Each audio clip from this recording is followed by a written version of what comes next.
नमस्कार सभी दर्शकों का बहुत बहुत स्वागत है आज की इस विशेष चर्चा में। और अगर आप सभी को ये कार्यक्रम पसंद आता है तो इसे लाइक करना और शेयर करना ना भूलें, क्योंकि आज हम बेहद महत्वपूर्ण विषय पर बात करने जा रहे हैं। हम हरियाणा विधानसभा चुनावों पर बातचीत करने जा रहे हैं।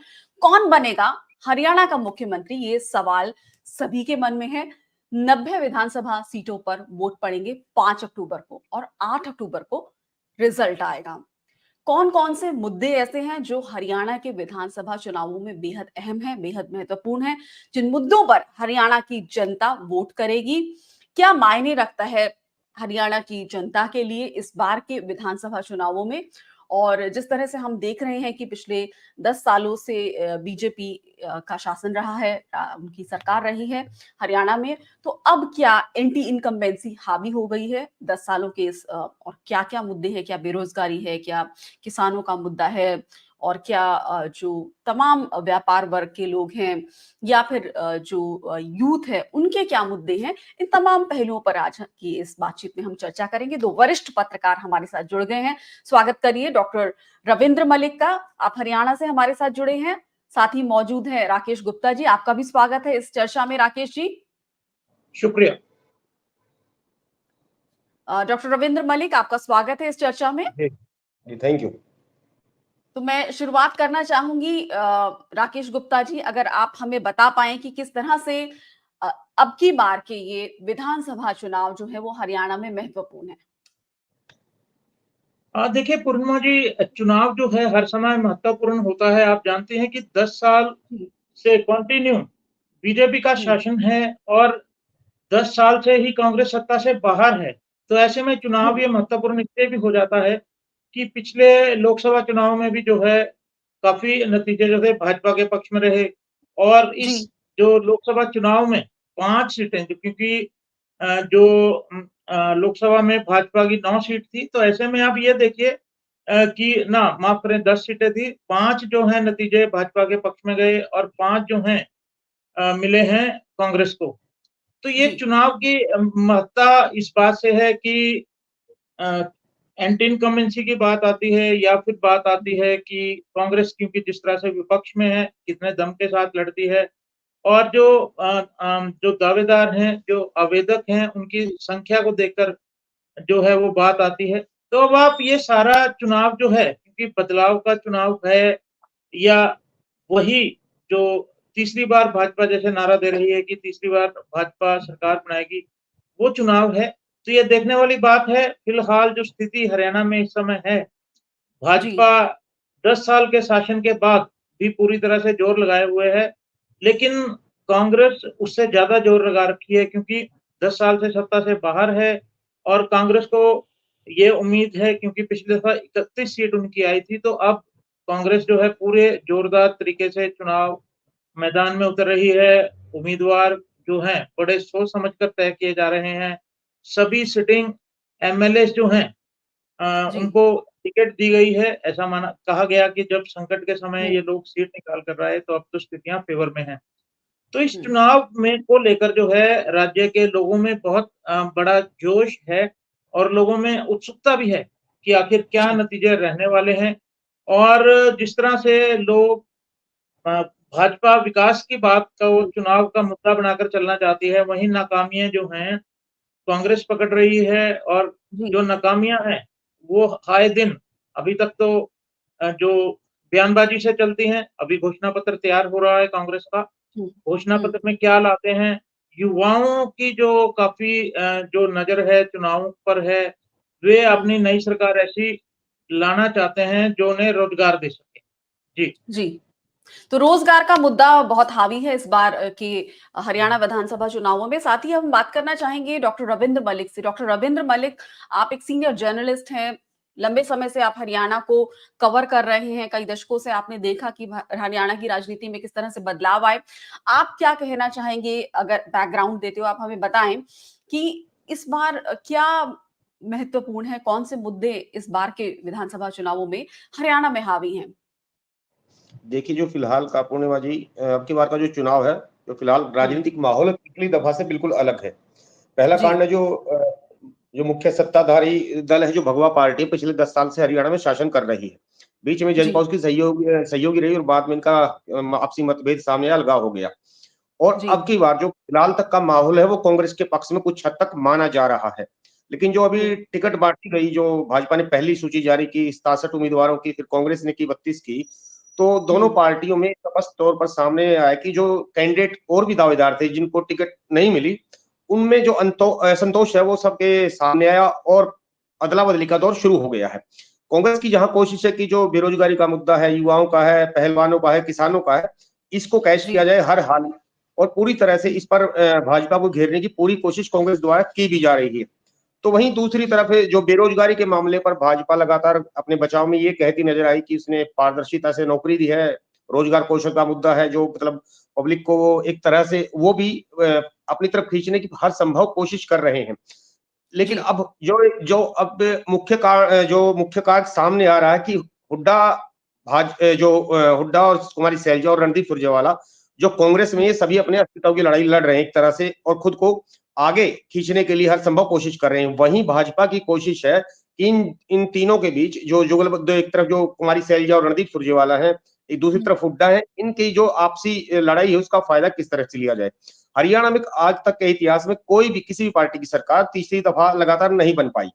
तो भाजपा की जी, कोशिश होगी कि वो लगातार तीसरी बार सत्ता में आए, तो वहीं भूपेंद्र हुड्डा की कोशिश होगी, जो कि हरियाणा में आज तक नहीं हो पाया कि कोई भी सीएम लगातार 3 दफा सत्ता कुर्सी पर नहीं बैठ पाया। तो हुड्डा की कोशिश है कि एक मतलब किस तरह से कुर्सी प्राप्त की जाए। वो 10 साल पीछे रहे थे, तो वो खुद को आगे लाने की कोशिश करेंगे। और इसके अलावा ये भी बता दें कि जो अभी ये देखना अहम होगा, जो अभी 23 सीटें जिन पर भाजपा को अपने कैंडिडेट घोषित करने हैं और दूसरी तरफ कांग्रेस को जो अभी 58 कैंडिडेट्स की लिस्ट जारी करनी है। इनके जी, अलावा एक एक अहम मुद्दा जो चर्चा में है कि क्या कांग्रेस आम आदमी पार्टी से गठबंधन करेगी? लेकिन हुँ, जिस तरह से सटी जो कुछ सीटों पर कांग्रेस ने अपने कैंडिडेट्स उतार दिए हैं, जहां उम्मीद की जा रही थी अगर गठबंधन होगा तो आम आदमी पार्टी को कांग्रेस यहां से टिकटें देगी। अब इसमें पार्टी हाईकमान ने संकेत दे दिया कि आम आदमी पार्टी के साथ कांग्रेस की जो गठबंधन की संभावना है वो क्षीण है, कमजोर है। लेकिन दूसरी तरफ भूपेंद्र हुड्डा जो इस गठबंधन को नहीं चाह रहे थे, उनको भी एक तरह हुँ, संकेत दिया कि हमने अभी सभी सीटों पर कैंडिडेट नहीं उतारे हैं, तो गठबंधन की संभावना पार्टी हाईकमान चाहेगी तो वो हो सकता है। तो इस तरह से अब बात करें हम जो एक और जो बाकी सियासी दल है हरियाणा में, जननायक जनता पार्टी, वो हुँ, पिछले कुछ महीनों में कमजोर हुई है। मार्च माह के बाद जब से सत्ताधारी भाजपा से उनका अलगाव हुआ है। इसी तरह से इनेलो लगातार लगातार करीब 20 साल से हरियाणा की सत्ता से बाहर है और ये दोनों ही दल जो दलित वोट बैंक आधारित पार्टियां हैं, खासकर यूपी में है, बहुजन समाज पार्टी, इनेलो ने उससे गठबंधन किया है। वहीं इसकी जो ध्रुव विरोधी है जजपा, जो इनेलो से टूटकर बनी है, उसने चंद्रशेखर आजाद रावण जो सांसद है उनकी पार्टी से गठबंधन किया है। तो फिलहाल का जो माहौल है, जो 4-5 पार्टियां हैं, इनकी कोशिश है कि किसी भी तरह से सत्ता में आए, अगर नहीं आ पाए तो किंग मेकर की भूमिका में हो या छोटी हिस्सेदारी इनकी हो। वहीं जो साफ तौर पर ये नजर आ रहा है कि अब की बार आर पार की लड़ाई भाजपा और कांग्रेस में है। जी, अब की बार आर-पार की लड़ाई भाजपा और कांग्रेस में है क्योंकि जेजेपी कहीं कमज़ोर पड़ती नज़र आ रही है। और आपने जिस तरह ज़िक्र किया कि हाल ही में जो सीटों के कैंडिडेट अनाउंस किए हैं, कांग्रेस ने अपनी पहली लिस्ट जारी की है, उसमें बहुत सारे नाम ऐसे हैं, हम अपने दर्शकों को दिखा भी दें कि कांग्रेस ने जो ये लिस्ट जारी की है, अगर आपकी स्क्रीन पर ये आपको दिखाई दे रही हो, तो जी। तो ये जो नाम कांग्रेस ने जारी किए हैं, इनका अगर हम ज़िक्र करना चाहें कि कौन-कौन सी सीट पे कौन-कौन से जो हैं कैंडिडेट्स हैं और उनका क्या प्रोफाइल है, उनका क्या बैकग्राउंड है। तो अगर उसको आप उस पर जी, शुरुआत में अगर पूर्णिमा हम जी, एक बार आप जी, लिस्ट दिखाएंगे स्क्रीन पे क्या? मैं जी। आपको बता देता हूँ जो हुँ, जी। अगर आप इस थोड़ा-सा डिटेल में जाएँ, आप कालका सीट देखें, ये हुँ, कुमारी सैलजा खेमे से प्रदीप चौधरी जी हैं और स्ट्रॉन्ग जी। कैंडिडेट हैं। आप थोड़ा आगे जाएँगे, हाँ। नारायणगढ़ से शैली चौधरी, ये भी हुँ, कुमारी सैलजा खेमे से हैं और कुल 4 विधायक हैं जो कुमारी सैलजा खेमे से इस लिस्ट में हैं और चारों को ही जी। टिकट दी गई। बाकी जो हुँ, जो बच गई कैंडिडेट वो करीब-करीब सभी हुड्डा खेमे से हैं।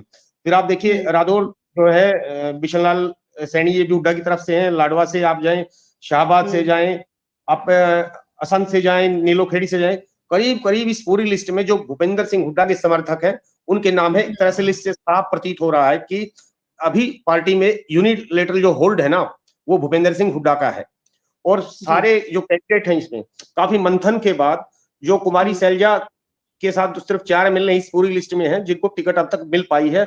और आगे ये देखना अहम होगा कि कुमारी शैलजा और रणदीप सुरजेवाला अपने कितने समर्थकों को आने वाली लिस्ट में जगह दिलवा सकते हैं।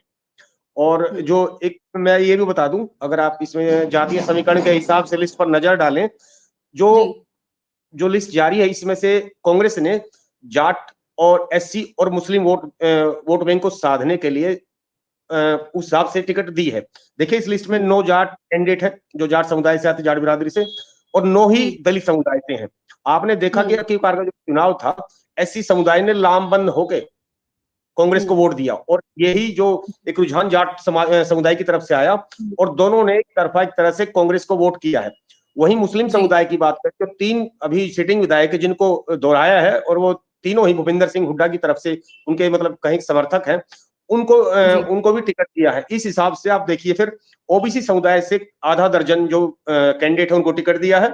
ब्राह्मण बिरादरी से 2 कैंडिडेट को आपके इधर जो एनसीआर में जाएंगे, आप नीरज शर्मा और कुलदीप जो बादली से विधायक हो, उनको टिकट दिया है। इसके अलावा एक टिकट दिया सिख कम्युनिटी से दिया है और एक पंजाबी कम्युनिटी से दिया है।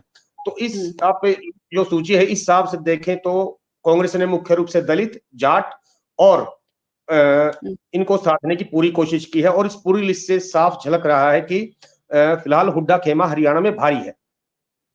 जी, साथ ही मैं चाहूंगी कि इसमें हमारे साथ मौजूद है राकेश जी।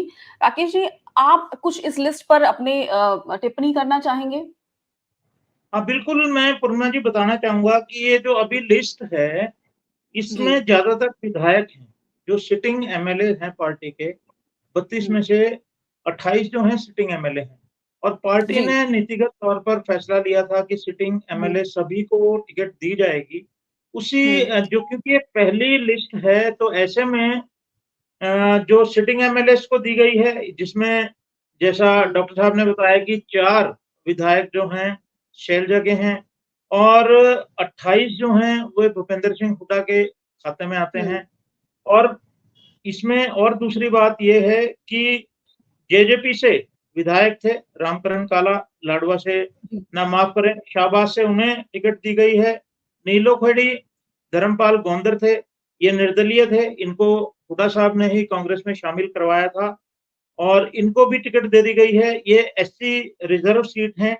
और इसके अलावा जुलाना की जो है विनेश फोगाट, आप जानते हैं कि रेसलर हैं, जिस तरह से ओलंपिक में विवाद चला था, उनके वेट को लेकर बात उठी थी, उनको मेडल मिला या नहीं मिला वह दिगर बात है, वह अलग बात है, लेकिन इस समय राज्य में जो उनका रिस्पेक्ट है और जो वे रियल हीरो लोगों के बीच हैं।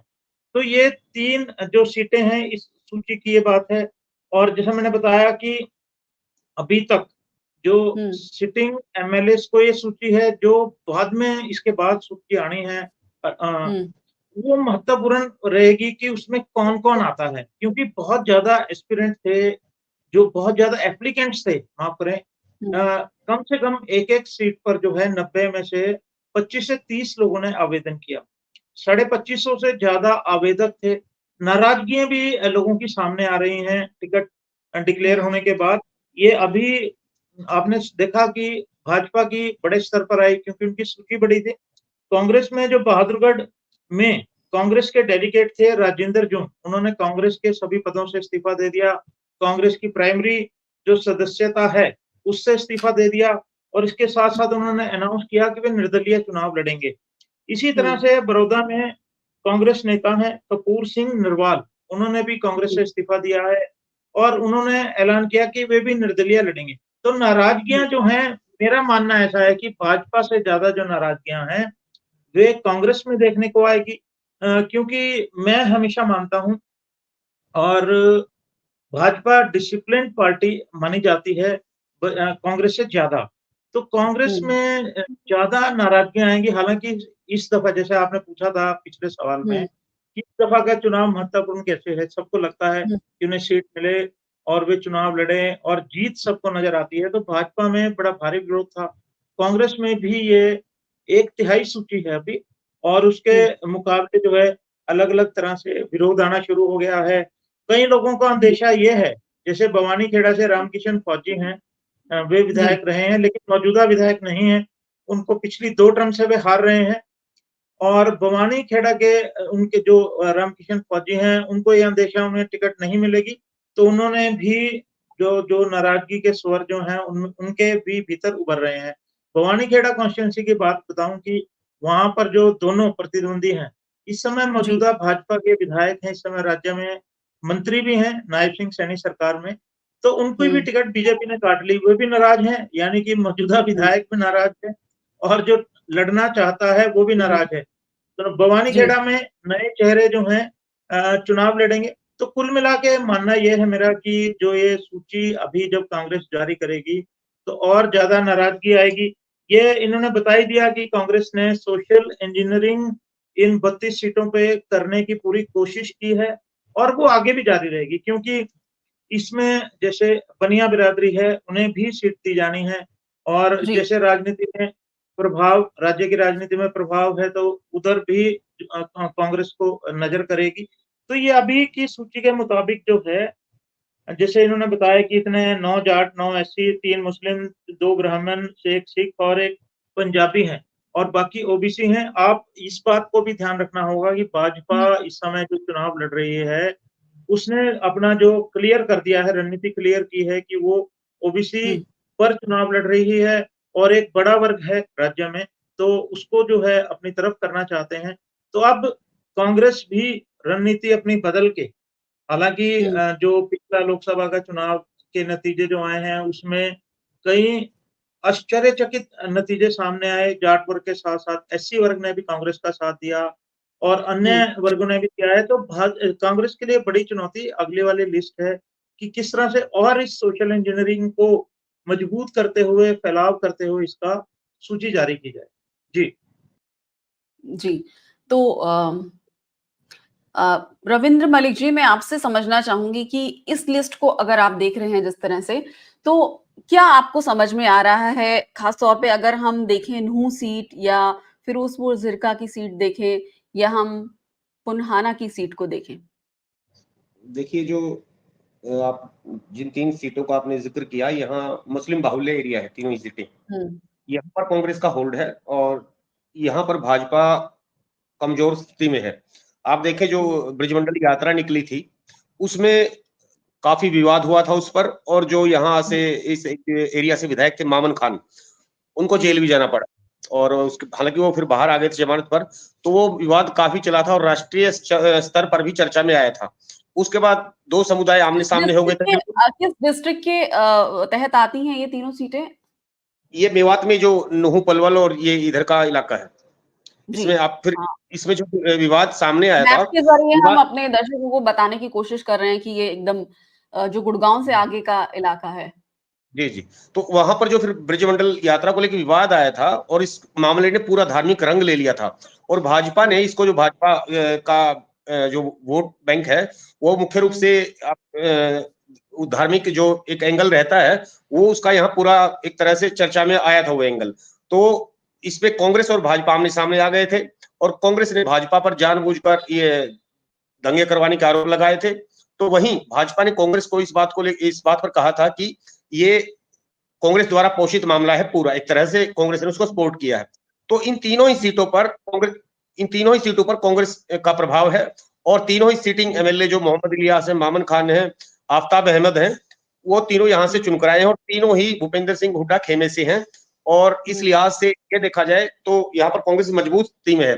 और गत हुँ, लोकसभा चुनाव में क्या आपने देखा कि जो मुस्लिम कम्युनिटी है उसने लामबंद होकर कांग्रेस को वोट दिया है। और इसी इलाके से आप देखें कि गुड़गांव सीट से अब की बार राव इंद्रजीत जो 6 बार सांसद रह चुके हैं और 3 बार केंद्रीय हुँ, तीसरी बार लगातार केंद्रीय राज्य मंत्री बनाए गए हैं, वो उनको भी अब की बार राज बब्बर ने वहां से कड़ी टक्कर दी सीट से और उन्होंने जी, माना कहीं ना कहीं से कि जो मुस्लिम वोट बैंक है वो भाजपा की तरफ बेहद कम गया है। और ये एक चीज और बता दें इस हुँ, लिस्ट में 3 विधायक ऐसे भी हैं जिन पर ईडी की कार्रवाई चल रही है। इसे और ये जी, तीनों ही भूपेंद्र हुड्डा की तरफ से हैं। इनमें आप देखें जो सुरेंद्र पाल सोनीपत से सिटिंग एमएलए हैं, राव दान सिंह हैं जो महेंद्रगढ़ से और इसके हुँ, अलावा जो एक और विधायक है, इन तीनों पर ईडी की कार्रवाई चल रही है। और बाकी जी। इस लिस्ट ये स्पष्ट तौर पर ये तो साफ हो ही चुका है कि फिलहाल ये वो सीट कैंडिडेट्स के नाम की घोषणा करने में कोई ज्यादा परेशानी नहीं थी।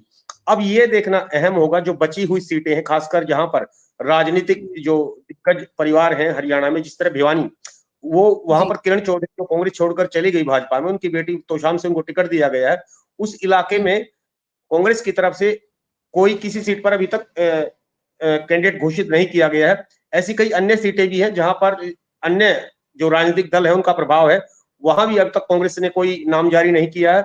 अब ये देखना अहम होगा कि कांग्रेस वहां किस तरह से मंथन करके किस किस को टिकट देती है। इसके अलावा भाजपा की भी इस बात पर नजर रहेगी, क्योंकि देखिए भाजपा ने 67 सीटें, करीब 23 सीटें घोषित कर दी हैं और उनको 1/3 करनी है। और यहाँ कांग्रेस साथ उलट स्थिति है कि वो अब तक 32 और 2 हिस्से सीटों के भी बचे हुए हैं। और इन कुछ जो मध्य हरियाणा है वहां पर ये देखना अहम होगा जहां पर भूपेंद्र सिंह हुड्डा, कुमारी सैलजा और रणदीप सुरजेवाला के समर्थक आमने सामने टिकटों को लेकर होंगे। और इस बात में कोई दो राय नहीं है, कैथल कहें आप या फिर हिसार कहें या फिर सिरसा, फतेहाबाद, इन जगहों पर हुड्डा, खेमा और कुमारी सैलजा और रणदीप सुरजेवाला, ये दोनों आमने सामने होंगे और दोनों की कोशिश होगी कि अधिक से अधिक कैंडिडेट उनके खेमे से हो, ताकि आने वाले जो अगर कांग्रेस सत्ता में आती है तो वो खुद सीएम के दावेदार एक दूसरे के बजाय वजूदी में हो सीएम बनने के लिए। अब ये इस पर काफी कुछ निर्भर रहेगा किस खेमे से कितने कैंडिडेट को टिकट मिलती है। जी। राकेश गुप्ता जी, जिस तरह से डॉक्टर रविंद्र मलिक जिक्र कर रहे हैं खेमेबाजी जो हो रही है कांग्रेस के भीतर, जो गुटबाजी है, उसका आप क्या असर देखते हैं इस बार के हरियाणा विधानसभा चुनावों में? क्योंकि ये भी कहा गया कि लोकसभा चुनाव जो हुए थे उनमें शायद अगर कांग्रेस ज्यादा सीटें, 2-3 सीटें हो सकता है ज्यादा भी ला सकती थी अगर ये गुटबाजी नहीं होती तो। अभी के विधानसभा चुनावों में इसका क्या असर देखते हैं? गुटबाजी का जो असर है, हालांकि हाईकमान पूरी तरह से मुस्तैद है कि गुटबाजी ना हो, लेकिन जिस तरह से इन दिनों में टिकट मंथन के दौरान ही आपस में बहसबाजी, आपस में नाराजगी हाईकमान के समक्ष ये सारी बातें सामने है। गुटबाजी कांग्रेस का जो है एक हिस्सा है। आप देखें, अगर पीछे जाएं थोड़ा सा 10 साल से या उससे ज्यादा समय से हरियाणा में कांग्रेस का संगठन नहीं, संगठन ना होने की वजह गुटबाजी ही है। क्योंकि हर कोई जो बड़ा नेता है चाहता है कि उसके पक्ष के लोग ज्यादा आए। तंवर जब प्रधान रहे कांग्रेस के तब भी वे नहीं बना पाए संगठन, और शैलजा जब प्रधान रही वे भी नहीं बना पाई, और इसी गुटबाजी के चलते हुए उदय भान जो मौजूदा अध्यक्ष हैं वे भी कांग्रेस का संगठन नहीं बना पाए। तो गुटबाजी की बात जो है पूरी तरह से रंग लाएगी इन चुनाव में भी। और जो मुख्यमंत्री हरियाणा की तरफ से कांग्रेस की तरफ से हरियाणा में कौन होगा, इस पे भी बड़ी जद्दोजहद और बड़ी जंग होगी। अभी मैंने जैसे पहले बताया था कि जो आपकी 68 सीटें आनी हैं अभी, माफ करें 58 सीटें जो अभी आनी हैं अभी, वो एक बड़ा इश्यू है। उसमें देखने वाली बात ये रहेगी कि किस गुट की कितनी सीटें मिलती हैं, किसको कितना रिप्रेजेंटेशन मिलता है।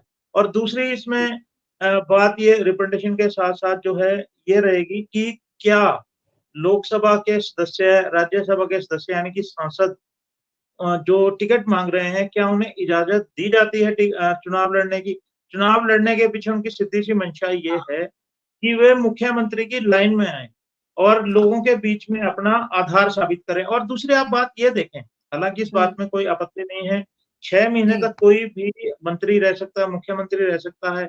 अगर वे चाहें तो अगर हाईकमान चाहेगा तो उन्हें मुख्यमंत्री बनाया जा सकता है। लेकिन उनकी माँग करने की मंशा को आप देखें, उसकी महत्ता को देखें, तो ये पूरी सिर-फटोबल जो है होने वाली है और हो रही है। भाजपा ने क्योंकि पहले से अपना मुख्यमंत्री डिक्लेयर कर दिया है, तो वहाँ कोई इस तरह का विवाद नहीं आएगा। और जी। उसी जो नायब सिंह सैनी की अध्यक्षता में, उनके नेतृत्व में चुनाव लड़ा जाएगा, पूरा संगठन उनका साथ देगा।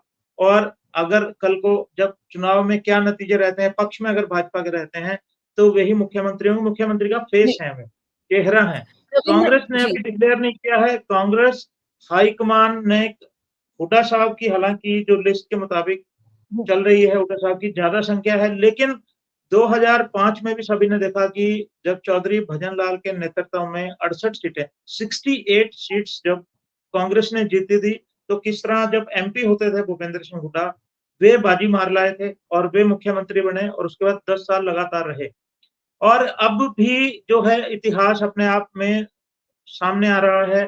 दोहराने की बात हम कुछ समय के बाद करेंगे कि इतिहास दोहराया गया या नहीं दोहराया गया। लेकिन इतिहास जो है, इतिहास के पन्ने धीरे-धीरे आगे बढ़ रहे हैं।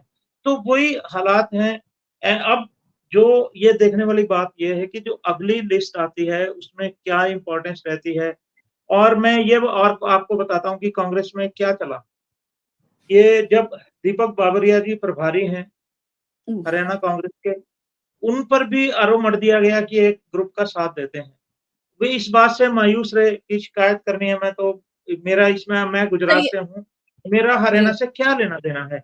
तो कल भी जिस तरह से लोगों ने उनको घेरा है दिल्ली में, उसके बाद दीपक बाबरिया जी मायूस हुए मीडिया के सामने भी। तो ये कई तरह की जो आपने गुटबाजी की बात की है, मुझे लगता है कि कांग्रेस में समाप्त नहीं है, ये आने वाले दिनों में और बढ़ेगी। हम तो लगातार देख रहे हैं, लोकसभा से खैर हर देख रहे हैं या पार्टी में गुट होते हैं और गुटबाजी होती है, यहाँ लेकिन यहाँ कांग्रेस में थोड़े ज़्यादा हैं, हुँ, कांग्रेस में थोड़े ज़्यादा हैं।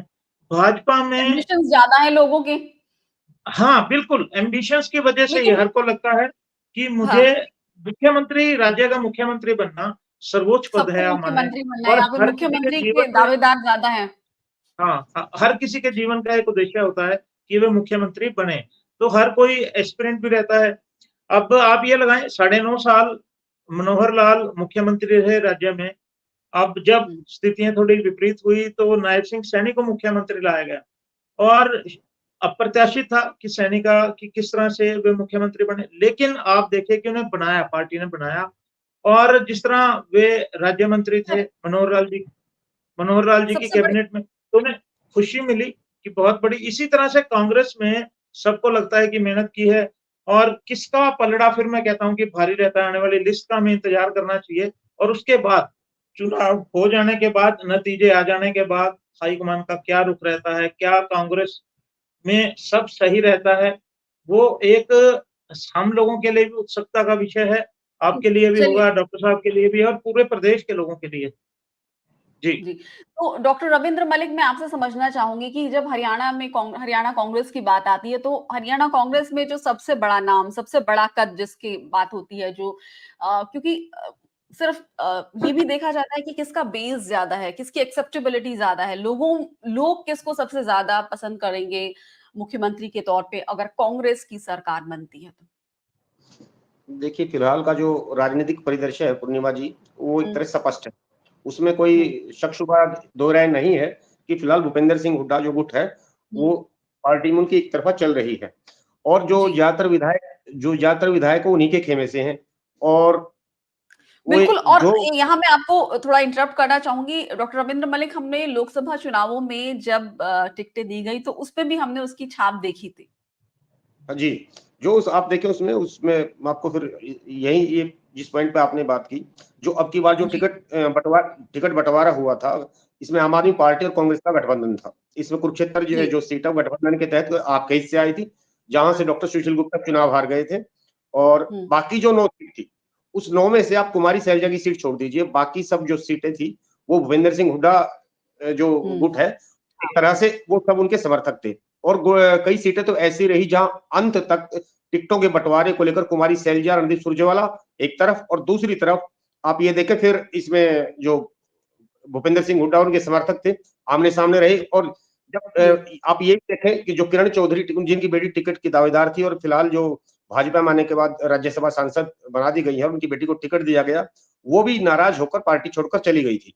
तो इन से जी। साफ है कि फिलहाल इस बात में कोई दो राय नहीं है कि भूपेंद्र सिंह हुड्डा की स्थिति काफ़ी मजबूत है अन्य नेताओं की तुलना में जो पार्टी के हैं और लेकिन जिस तरह भी राकेश जी ने बताया कि यहाँ सीएम के दावेदार बहुत ज़्यादा हैं। एक अनार 100 बीमार वाली स्थिति कांग्रेस पार्टी में है जी। और यहाँ आप ऐसे कई ने जिस तरह कुलदीप बिश्नोई भी इसी कारण यहाँ हुँ, से छोड़ वो भी चले गए थे। उनके बेटे जो अभी अ अ, इलेक्शन लड़ रहे हैं, पिछली दफा सिटिंग विधायक भी हैं और भाजपा ने उनको फिर टिकट दिया। तो आप ये भी देखें कि कांग्रेस में फिलहाल रणदीप सुरजेवाला, कुमारी सैलजा, भूपेंद्र सिंह हुड्डा ये तीनों दावेदार हैं। दूसरी तरफ ये भी माना जा रहा है, ये भी चर्चा है कि भूपेंद्र सिंह हुड्डा शायद बेटे के लिए लॉबिंग कर रहे हैं, उनको खुद को बाद में वो स्टेप बैक कर लें और बेटे जो दीपेंद्र है उनको वो सीएम पद के लिए आगे कर दें। लेकिन अब ये देखना होगा, दूसरी तरफ ये भी सामने आ रहा है कि जो दूसरा गुट है उसमें कुमारी सैलजा अभी फ्रंट पर है। हालांकि रणदीप सुरजेवाला भी सीएम पद के दावेदार है, लेकिन एक तरह से ये एक अंदरूनी समझौता कहा जा रहा हो सकता है कि रणदीप सुरजेवाला ने कुमारी सैलजा को ये कहा हो कि अब की बार दावेदारी आपकी ज्यादा मजबूत है, हम फिर कभी देख लेंगे। तो इस तरह का अब उसमें कुमारी सैलजा फिलहाल ज्यादा मजबूत है रणदीप सुरजेवाला की तुलना में उस गुट में। यहाँ एक तरफा बिल्कुल ये क्लियर है कि अगर कांग्रेस पार्टी की सरकार आई तो भूपेंद्र सिंह हुड्डा या उनके बेटे इस गुट की तरफ से मजबूत चेहरे होंगे। जी। और जिस तरह राकेश जी बात कर रहे थे कि वो तो एक तरह से इशारा कर रहे थे कि जो लोकसभा चुनाव जीत कर आए हैं, अगर वो भी विधानसभा चुनाव लड़ने की जुगत में है, कोशिश में है, और या फिर वो खुद को एक मुख्यमंत्री के चेहरे के तौर पर भी देख रहे हैं कांग्रेस की तरफ से।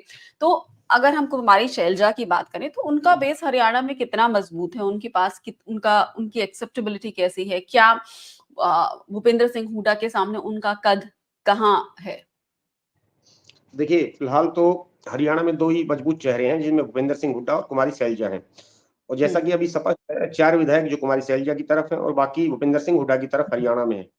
आने वाले समय में जो क्या स्थिति हो सकती है, ये देखना अभी इस पे कंफर्म तो कुछ अभी सामने है नहीं कि भविष्य गर्भ में क्या है, वो देखने वाली बात होगी।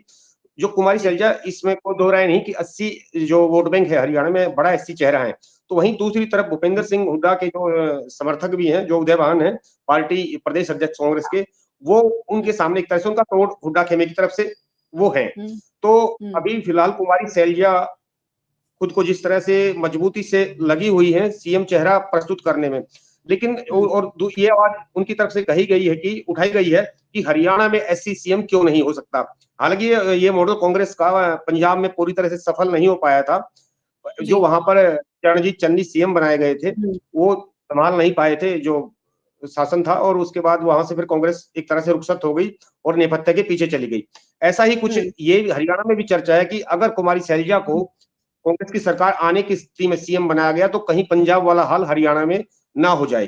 तो इसमें पूरी तरह से भूपेंद्र सिंह हुड्डा खेमा ये चाहेगा कि किसी भी सूरत में कुमारी सैलजा को आगे ना दिया जाए। और जहां आप कह रहे हैं कि जो सांसद है चुनाव लड़ेगा, तो इसको लेकर चर्चा हुई थी। जब ये बात कही गई कि कुमारी सैलजा इलेक्शन लड़ना चाह रही थी, तो बाबरिया जी ने शुरुआत में कहा था कि जो सांसद है वो चुनाव नहीं लड़ेगा। तो बाद में फिर कुमारी सैलजा ने कहा था कि सांसद चुनाव क्यों नहीं लड़ सकता। तो इसके बाद ये अभी दीपेंद्र हुड्डा का बयान भी आया कि चर्चा है कि दीपेंद्र हुड्डा भी सांसदी का चुनाव लड़ने के इच्छुक, अगर पार्टी कहे तो। तो अब ये सारी जो विधानसभा जी माफ कीजिए विधानसभा का चुनाव लड़ने के इच्छुक है, ये बात अंदरूनी तौर पर आई। अब ये सीधे तौर पर बात ये है कि जब जो सीएम, जिस तरह सीएम का चेहरा है, वो जो मतलब वो चुनाव लड़े विधानसभा के, जैसे कुमारी सैलजा ने कहा था, स्टार्टिंग में ही कहा था पार्टी लड़वाएगी तो मैं जरूर लड़ूंगी। अब जो कुमारी सैलजा के बयान के बाद फिर दीपेंद्र हुड्डा ने अपनी तरफ से बात किसी न किसी रूप में आगे पहुंचाई कि वो भी लड़ सकते हैं। अब ये चूंकि अब जो फाइनल अथॉरिटी है वो तो पार्टी हाईकमान है, उसको फैसला करना है कि चुनाव लड़वाया जाए या नहीं लड़वा जाए। अभी इस पुष्ट तौर पर अभी ऐसा कुछ सामने आया नहीं है कि इन कुमारी सैलजा और रणदीप दीपेंद्र हुड्डा में से इलेक्शन कौन लड़ेगा या नहीं लड़ेगा। जी, तो मतलब ये किस तरह की राजनीति की तरफ इशारा कर रहे हैं कि दो लोग जो दीपेंद्र हुड्डा की बात करें या कुमारी सैलजा ने शायद पहले जाहिर किया, एक तरह से एक संकेत आया कि वो चुनाव लड़ सकती हैं, सांसद का चुनाव जीती हैं, उधर दूसरी तरफ भूपेंद्र हुड्डा। तो ये इशारा किस तरफ कर रहा है पूरे मतलब किस तरह की अंदरूनी शायद गुटबाजी है उसको बहुत साफ तौर पे जाहिर कर रहा है? नहीं, इसमें कोई, देखिए पूर्णिमा जी, इस बात में कोई दो राय नहीं है कि जो सीधे तौर पर लड़ाई कांग्रेस की ये कम नजर आती कई दफा कि सरकार बने या ना बने, लेकिन सीएम जो है चेहरा ये हो, ये कुमारी सैलजा की तरफ से बार बार कहा जा रहा है और ये भूपेंद्र सिंह हुड्डा की तरफ से भी स्पष्ट है कि सरकार मतलब जो बनेगी तो उससे सीएम वही होंगे। अब लेकिन उससे पहले जो परिदृश्य है, ये दोनों खेमे ये बात नहीं समझ पा रहे कि अगर इनकी फूट जारी रही तो पार्टी को बड़े स्तर पर नुकसान तय है, क्योंकि पार्टी के पास ना तो संगठन है और पार्टी बड़े व्यापक पैमाने पर गुटों में बटी हुई है। और जिस तरह से आप ये देखिए, जो 90 सीटें हैं, 90 सीटों पर 2556 कैंडिडेट्स ने अप्लाई किया है, और जिनमें से जो अभी 32 सीटें जिनका जो टिकट आवंटन हो चुका है, उस पर 700 से ज्यादा करीब 750 कैंडिडेट थे। अब आप अंदाजा लगा लीजिए बाकी सीटों पर कितने उम्मीदवार हैं। 25-30 हर सीट पर हैं, और सभी के अपने अपने जो समर्थक हैं दोनों तरफ से हैं। और इसमें सभी की, जैसा मैंने पहले ही बताया आपको, कि सभी की कोशिश है कि उनके ज्यादा से ज्यादा समर्थकों को टिकट मिले, और ऐसा हो पाया, और उनके ज्यादा से ज्यादा विधायक बन पाए, तो उनकी सीएम पद की दावेदारी उतनी ही मजबूत होगी। फिलहाल सबसे बड़ी लड़ाई दोनों गुटों के बीच टिकट वितरण को लेकर है, क्योंकि अगर किसी के समर्थक कम पड़ गए जो विधायक बनेंगे, तो सीएम चेहरे पर उनकी दावेदारी बिल्कुल आप कहेंगे फिर क्षीण हो जाएगी, कमजोर हो जाएगी। पिछली दफा देखिए जब 2005 में कांग्रेस की सरकार आई थी, हालांकि उस वक्त भजनलाल उस टाइम सीएम बनने के सबसे बड़े दावेदार थे, जो 68 जो एमएलए थे उनके आए, सबसे फिर बारी बारी बुलाकर पूछा गया था, हाईकमान ने उनकी रायशुमारी की थी। तब उसके बाद जो उम्मीदों के विपरीत, जैसा कि पार्टी के जो नेता थे भूपेंद्र सिंह हुड्डा को सीएम बनाया गया था, और फिर जो भजनलाल परिवार है अभी जो भाजपा में है, वो नेपथ्य के पीछे चले गए थे। उसके बाद उनके बेटे को डिप्टी सीएम बनाया था, लेकिन फिर वो उनकी भूपेंद्र सिंह हुड्डा से कभी उस तरह की टर्म नहीं रहे। तो वे आप सारी लड़ाई अब आप ये देख लें पूर्णिमा जी, जो आने वाले समय में टिकट वितरण जो कांग्रेस का जो होना है, उसमें जिसमें फतेहाबाद, हिसार, सिरसा, इस यहाँ कुमारी शैलजा का यहाँ एक तरह से कहें प्रभाव है। तो अब ये देखना अहम होगा कि कुमारी शैलजा यहाँ अपनी तरफ कितने कैंडिडेट्स को टिकट दिलवा पाती हैं, क्योंकि अगर वो ऐसा नहीं कर पाई तो उनकी सीएम पद की दावेदारी कमजोर पड़ेगी। और भूपेंद्र सिंह हुड्डा जो फिलहाल पहले ही मजबूत है, वो और ज्यादा स्थिति में मजबूत हो पाएंगे। और अभी मैं बता दूं, जो टोहाना से अभी जो भाजपा के जो सिटिंग विधायक भी हैं, जो जजपा से बने थे, और अभी उनको टिकट टोहाना से मिला, उन्होंने टोहाना से भाजपा से एक तरह से जजपा से अलग होकर कुमारी शैलजा की उन्होंने मदद की थी, लेकिन बावजूद इसके कांग्रेस ने उनको टिकट नहीं दी, और भूपेंद्र सिंह हुड्डा खेमे ने एक तरह से पूरी तरह से मना कर दिया था, और इस मामले में पूरी तरह से हुड्डा खेमे की चली, और कुमारी शैलजा इसमें कुछ कर नहीं पाई। और जबकि टोहाना उस क्षेत्र में पड़ता जहां उनका ठीक ठाक प्रभाव है। जी, तो जो 32 कैंडिडेट्स अनाउंस हुए हैं 90 सीटों में से कांग्रेस की पहली लिस्ट में, और उनमें से 28 जो है वो सिटिंग एमएलए हैं जिनको दोबारा मौका मिला है। तो अब इस लिस्ट को मलिक जी अगर आप देख पा रहे हो, तो कौन से बड़े नाम हैं, चाहे हम दिनेश फोगाट की बात करें, चाहे हम गढ़ी सांपला किलोई सीट की बात करें जहां पे हुड्डा जी लड़ेंगे। इसमें जो विनेश फोगाट है वो सबसे जी विनेश फोगाट है जो सबसे युवा कैंडिडेट कांग्रेस की हैं, और सबसे उम्र दराज इसमें रणबीर कादयानी जो 6 बार के विधायक हैं और स्पीकर रह चुके हैं कांग्रेस की सरकार में। जो बड़े चेहरे हैं मैं आपको बता देता हूं इस लिस्ट में। देखिए उदय भान जो प्रदेश अध्यक्ष हैं, विधायक रह चुके हैं, आफ्ताब अहमद है, रघुवीर कादयान है, रावदान सिंह है, और फिर आप देखें इसमें जो आप बड़े चेहरे हैं, इसमें गीता भुक्कल है जो एक तरह से बड़ा महिला चेहरा है पार्टी का, सदन में शिक्षा मंत्री रह चुकी हैं, और अब वो झज्जर से चुनावी रण में है। इसके अलावा फिर आप देखें इसमें जो ज्यादातर आप नजर डालेंगे सारे इसमें करीब सभी हुड्डा गुट की तरफ से हैं, और जो बड़े नाम मैंने आपको बता दिए हैं, और इनका जो मैंने नाम बताए हैं, इनका क्षेत्र में, इनके जो विधानसभा क्षेत्र वहां पर इनका ठीक ठाक प्रभाव है, और ये काफी मजबूत स्थिति में वहां पर है। और जो इसमें आपको एक चीज और बताऊं, जो कुमारी शैलजा खेमे में है, इनमें से आप ये देख लें जो कार्यकारी अध्यक्ष हैं उनकी पत्नी जो है इसमें शैली चौधरी हैं, और इसमें फिर आप जो प्रदीप चौधरी उकालका से हैं, और रेणुबाला ये भी कुमारी शैलजा की तरफ से हैं, और शमशेर गोगी वो भी काफी अनुभवी नेता है, और सदन में ठीक ठाक मुद्दों को उठाते रहे, और उनकी राजनीति पर अच्छी पकड़ है, वो भी मजबूत स्थिति में है। तो ये जो सदन तौर पर मैंने आपको बताया कि ये बड़े चेहरे हैं, और ये ठीक ठाक पोजीशन में पार्टी में फिलहाल नजर आ रहे हैं। जी। तो राकेश गुप्ता जी, जो लिस्ट जारी हुई है उसको अगर आप देख पा रहे हो, तो आप क्या टिप्पणी करना चाहेंगे? ये जो चेहरे हैं इनमें बड़े नाम कौन से हैं, क्योंकि इसमें 5 महिलाएं हैं, और जिस तरह से इसमें कुछ हमने बताया कि 3 मुस्लिम चेहरे हैं, और फिर इनके सामने कौन से चेहरे हैं, कौन सी इनमें से सीटें बहुत ज्यादा इंपॉर्टेंट है जहां पर बड़े नाम हैं जो चुनाव लड़ रहे हैं, उन सीटों की खासियत क्या है, अगर आप हमें बता पाए। देखिए पूर्णिमा जी, वैसे तो डॉक्टर साहब ने सब बता दिया, लेकिन इसमें जो है चेहरों की बात लें हम, सबसे बड़ा चेहरा है भूपेंद्र सिंह हुड्डा का, क्योंकि मुख्यमंत्री का चेहरा है, भले ही इस बात को लेकर गुटों में कांग्रेस बटी है कि कौन होगा, लेकिन अभी तक जो लिस्ट जारी हुई है उसमें भूपेंद्र सिंह हुड्डा का है। गढ़ी सांपला किलोई रोहतक जिला में पड़ती है, भूपेंद्र सिंह हुड्डा की है। भारत भूषण बत्रा भी बड़ा नाम आता है। और इसमें जैसे इन्होंने शैलजा गुटके बताए, सब सिटिंग एमएलए हैं। और इसके साथ साथ जो हैं विनेश फोगाट को अगर हम रखें तो विनेश फोगाट इस समय कांग्रेस की आइकॉन, पूरे यूथ की आइकॉन बनी है। और जिस समुदाय से वे आती हैं उस समुदाय की जो है एक विशेष रूप से उभर कर सामने आए हैं। लोगों के मन में उनके प्रति सम्मान भी है, प्रेम भी है कि मात्र छोटी सी गलती, और उस समुदाय के लोग ये नहीं मानते कि इनकी गलती है, वो मानते हैं राजनीति में शिकार हुई है। तो विनेश फोगाट भी एक बड़ा चेहरा उभर कर सामने आएंगी। बाकी रघुवीर कादियान हैं, गीता बुक्कल हैं, और इसमें आफ्ताब अहमद काफी दफा के हैं और पूर्व मंत्री हैं, अच्छा उनका पकड़ है। तो उदयभान क्योंकि अध्यक्ष हैं कांग्रेस के, तो उदयभान का भी नाम बढ़िया है। लेकिन आप ये देखिए कि जिस तरह से 32 कैंडिडेट, मैंने कहा कि ज्यादातर इसमें सिटिंग एमएलए हैं और 2 जेजपा से आए लोग हैं, विनेश फोगाट इसमें नई है। तो ये कुल मिलाकर जो सारी सूची है अभी तक की संतुलित और सोशल इंजीनियरिंग वाली सूची है। इसमें अगर आप कहें कि सबसे बड़ा एक नाम कौन सा है, तो वो अभी जो पूर्व मुख्यमंत्री हैं 2 टर्म के और आगे दावेदार भी हैं, भूपेंद्र सिंह हुड्डा इस लिस्ट में आ चुके हैं। जी। जी, तो डॉक्टर रविंद्र मलिक, आप हमें इस सीट का प्रोफाइल बता पाएँगे और कितनी बार भूपेंद्र सिंह हुड्डा यहाँ से चुनाव लड़ चुके हैं? इस सीट की खासियत क्या है? यहाँ का सामाजिक ताना-बाना कैसा है? डॉक्टर रविंद्र मलिक। देखिए, ये अकेली सीट है पूर्णिमा जी, जहां पर महज एक कैंडिडेट ने आवेदन किया, कैंडिडेट्स में से ये अकेली जी, सीट मैं है पूरे। आपकी बात दोहराना चाहूँगी, कुछ टेक्निकल वजह से आपकी हाँ, जी।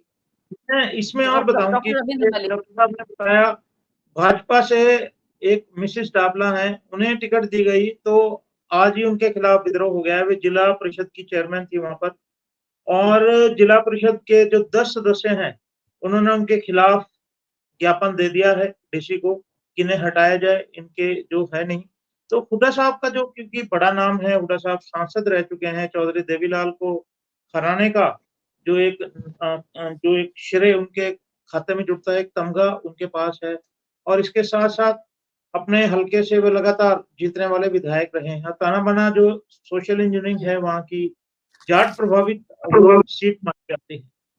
जी, तो डॉक्टर रविंद्र मलिक, आप इस गढ़ी सांपला सीट का जो प्रोफाइल बता रहे थे आप कि वहाँ का ये बता किस तरह ये अकेली सीट है जहां से कांग्रेस के महज एक कैंडिडेट यानी कि खुद भूपेंद्र सिंह हुड्डा नेता प्रतिपक्ष जो हैं उन्होंने आवेदन किया है, और बाकी इस सीट पर किसी ने भी आवेदन नहीं किया। तो आप अंदाजा लगा सकते हैं कि यहाँ पर भूपेंद्र सिंह हुड्डा का क्या प्रभाव है और पार्टी में उनकी क्या स्थिति है। दूसरी बात, यहाँ से भूपेंद्र सिंह हुड्डा कई दफा लगातार जीतते आए हैं, और जो इस सीट से जो भाजपा के कैंडिडेट है सतीश नंदल चुनाव लड़ते, पिछली दफा वो बड़ी जो उनकी हार थी, ठीक ठाक वोटों से उनकी हार थी।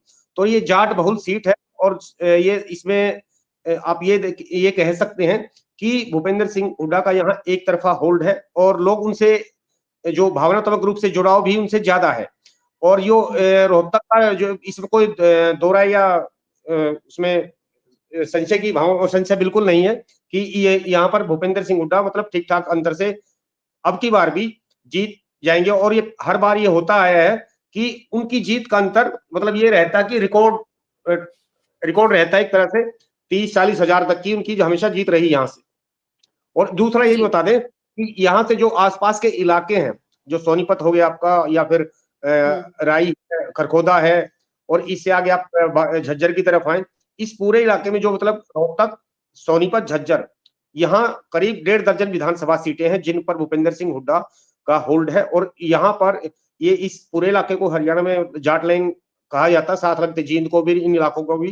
तो इन तीनों जिलों में ये सीट, ये जो 16-17 सीटें हैं, यहाँ पर भूपेंद्र सिंह हुड्डा का काफी प्रभाव है। और इस सीट पर वो पुराने समय से उनकी ये गया क्षेत्र है, उनका गांव यहाँ से मतलब इसी विधानसभा में आता है। तो पूर्णिमा जी, इसमें कोई दो राय नहीं कि इस सीट पर जो उनकी परिवार की मजबूत पकड़ है।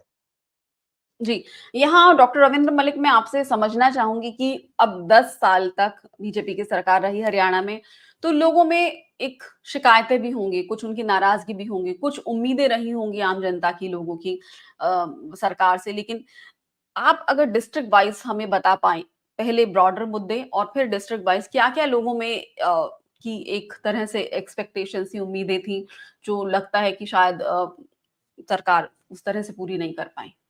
देखिए पूर्णिमा जी, हरियाणा कोई ज्यादा बड़ा राज्य नहीं है कि उसमें मतलब बिल्कुल अलग, हाँ थोड़ा है जहां पर कई समस्याएं हैं, जिस तरह साउथ हरियाणा की कुछ प्रॉब्लम्स अलग हैं, नॉर्थ की कुछ अलग हैं। लेकिन जो सबसे जो कॉमन मुद्दे हैं ना, उसमें देखिए आप हुँ, बेरोजगारी का मामला हमेशा यहाँ से चर्चा में रहा, और युवाओं की नौकरी जो है ना, युवाओं की हमेशा शिकायत रही कि जो भाजपा सरकार उनकी उम्मीदों पर खरा नहीं उतर पाई। जो वायदे किए गए थे कि हम लाखों नौकरी देंगे, ऐसा कुछ नहीं हुआ। हुँ, जैसा कि युवा वर्ग लगातार आरोप लगाता रहा है, और कांग्रेस इस मामले को पूरी तरह कैश भी करती है, विधानसभा के अंदर भी और बाहर भी।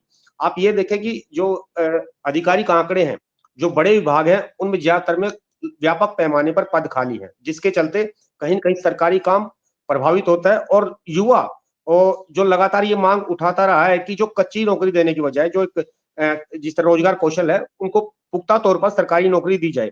इस मामले को लेकर लगातार कांग्रेस और अन्य दल भाजपा को घेरते रहे हैं। इस मुद्दा फिलहाल ये चरम पर है, और इस बात में कोई दो राय नहीं कि भाजपा इस बेरोजगारी के मुद्दे पर खुद को असहाय स्थिति में पाती है। इसके अलावा हुँ, बेरोजगारी के अलावा बात करेंगे, जो एक अग्निवीर का मामला, जो केंद्र सरकार जो योजना लेके आई, उसके चलते हरियाणा के युवाओं में बड़ी व्यापक स्तर पर नाराजगी है। आप ये देखें कि जी, जो साउथ हरियाणा, जहां से बड़े पैमाने पर जो युवा हैं, फौज में जाते हैं, आर्मी में जाते हैं, उनको इस बात से बड़ा मतलब गिला शिकवा है कि सरकार ने ये जो पॉलिसी बनाई, अग्निवीर योजना लेके आई, वो ऐसा नहीं करना चाहिए था। और ये पूरे जी, जो हरियाणा, युवा न केवल साउथ हरियाणा, अन्य जो जिले हैं, रोहतक, सोनीपत, झज्जर या जींद, मतलब हरियाणा में देखिए शुरू से ही क्रेज रहा है आर्मी में जाने का, और देश की सेवा हुँ, का मौका मतलब सबको मिले, ऐसा लोगों की यहाँ हमेशा भावना रही है। तो अग्निवीर हुँ, योजना के चलते युवाओं में काफी रोष भाजपा के प्रति है। फिर जो पहलवानों का मुद्दा था, देखिए पहलवान, आप ये जो एक स्पोर्ट्स का हरियाणा में एक रुझान शुरू से ही है, उस हालांकि वो मामला कुछ न कुछ हद तक पॉलिटिकल रंग भी ले गया। आपने देखा ये गत ओलंपिक में, जैसा भी राकेश जी ने बताया, विनेश फोगाट का हुँ, जो मामला काफी विवाद में आ गया। और इसके अलावा आप दूसरी तरफ आप ये भी देखें, जो हरियाणा सरकार जो ये कांग्रेस की रही या भाजपा की, सबका दावा रहा कि उन्होंने खिलाड़ियों के लिए बेहतरीन किया, और इसी के चलते वो पदक ला पाए। तो इस मामले पर फिलहाल भाजपा इस स्थिति में नहीं है कि वो कांग्रेस को मतलब उसकी जो उसके सवाल हैं उन पर वो जवाब दे पाए। लेकिन इतना जरूर हो गया, विनेश फोगाट के कांग्रेस ज्वाइन करने के बाद भाजपा लगातार कांग्रेस को ये कहकर घेर रही है कि ये मामला शुरू से ही राजनीतिक था, और विनेश फोगाट के जरिए राजनीति की गई। तो अब ये 3-4 मुद्दे हैं जैसे, लेकिन अब आपने कहा कि डिस्ट्रिक्ट वाइज जो अलग-अलग क्षेत्र के हिसाब से साउथ हरियाणा में पानी की दिक्कत है, उसका समाधान किस तरह से हो, जो बार-बार बात उठती रही कि टेल तक पानी जाए, वो हुँ, वो किस तरह से समस्या का समाधान हो।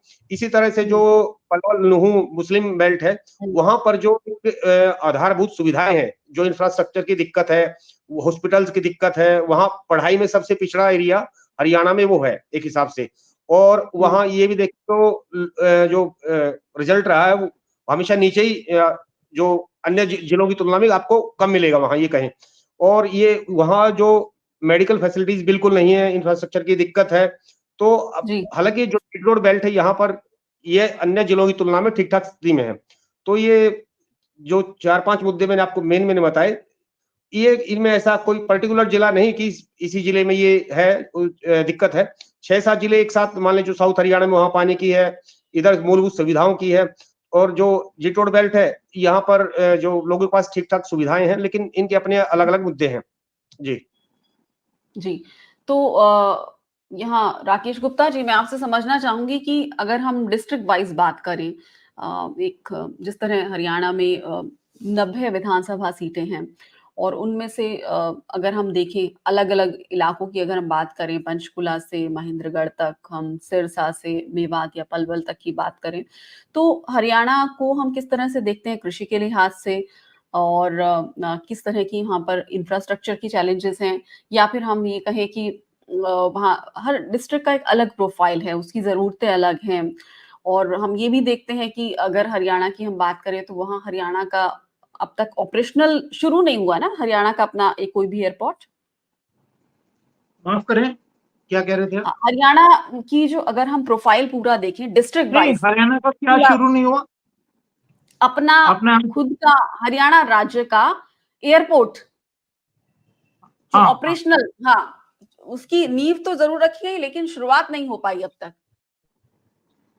बिल्कुल देखिए, हरियाणा को जैसा डॉक्टर विंदर ने कहा कि जिलों में ना बाँटकर ना एरिया में बाँटे। नॉर्थ हुँ, हरियाणा, साउथ जी। हरियाणा इस तरह से ज़्यादा आपको समझ आएगा। क्योंकि हुँ, हरियाणा में कालांतर में जिलों में से जिले बनते गए, तो बिल्कुल। समस्या एक से दूसरे जिले की जुड़ी है। हाँ, ये है कोई हुँ, पहाड़ी जिला है तो उसकी समस्या अलग है। दिल्ली पार के जो जिले हैं, उनकी समस्याएँ हुँ, अलग हैं। दिल्ली पार के जी। जितने जिले हैं, उनके पानी की पीने के पानी की बड़ी भयंकर समस्या है। इधर हम ये भिवानी की तरफ साउथ हरियाणा वाले पोर्शन की बात करें, तो वहाँ पानी सिंचाई के पानी की और दूसरी बड़ी दिक्कतें हैं, पीने के पानी की भी दिक्कतें हैं। जब गर्मी आती है, तो वहाँ पर टैंकरों के ज़रिए पानी पहुँचाया जाता है। ये जो ऐसी लॉन्ग गोइंग ऑन समस्या है जिसको कि हल नहीं हुआ, हालाँकि भाजपा इसका दावा करती है कि इस समस्या से पार पाया गया। लेकिन वो समस्या से जो एक जो समाधान होता है ना सामयिक, वो हो जाता है लेकिन उसका लंबा पूरी तरह से निस्तारण नहीं हुआ है। इसके बावजूद जो हम देखेंगे हरियाणा में जो है, जैसे अब आपने जिला पे या कॉन्स्टिट्यूएंसी वाइज़ लगाए कि सड़कों की, हुँ, नालियों की पीने के पानी की, बिजली के खंभों की, वो समस्या लोकल समस्याएँ हैं, वो विधानसभा हुँ, सीटों पर असर करेंगी। लेकिन अगर पूर्णतया हम लें, जैसे पोर्टलों की बात करते हैं डॉक्टर साहब, आप इसमें हुँ, सहमति जताएँगे? पोर्टलों की बात करते हैं, पीपी जो प्रॉपर्टी आईडी की बात हुई, उसमें बड़ी बगावत हुई लोगों की और लोगों ने इस पोर्टल को जो है बड़ा सराहा, लेकिन तत्कालीन मुख्यमंत्री ने जोरदार ढंग से कहा कि वे पोर्टल को लागू करेंगे।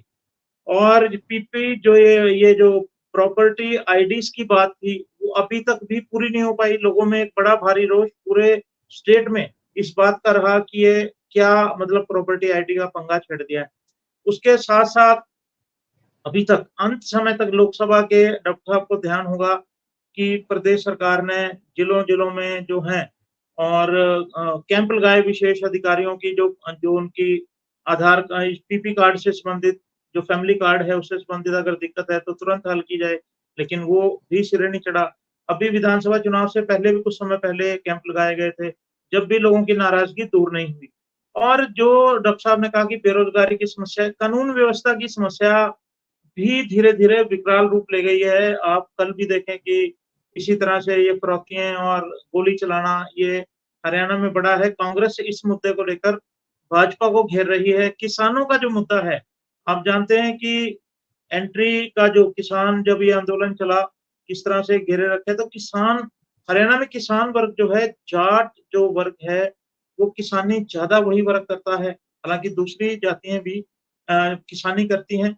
लेकिन जाट वर्ग जो जो किसानों में जितना दावा भाजपा करती है कि हमने ये दिया, एमएसपी बढ़ाई, लेकिन अभी आने वाला जब कैंपेन का जब विभिन्न दलों के विज्ञापनों का दौर शुरू होगा तो बताया जाएगा कि हुड्डा साहब के टाइम पे कितना एमएसपी उस समय के प्राइस इंडेक्स के मतलब बढ़ा और इस समय क्योंकि पिछले 10 साल में महँगाई का स्तर भी बढ़ा, उस रेशियो में कितना बढ़ा।